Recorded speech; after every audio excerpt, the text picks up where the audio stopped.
keni mundësi që të kontriboni jo vetëm si një biznes serioz në Republikën e Shqipërisë, por dhe si një kontributor social. Por surprizat nuk mbaruan këtu.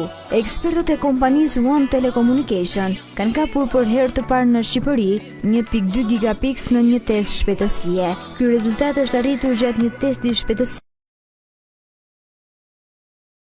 Sojmë shërbimin për ju.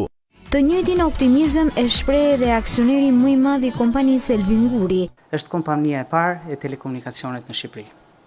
Është kompania e parë që futi volten në Shqipëri. Duam që të vazhdojmë, jo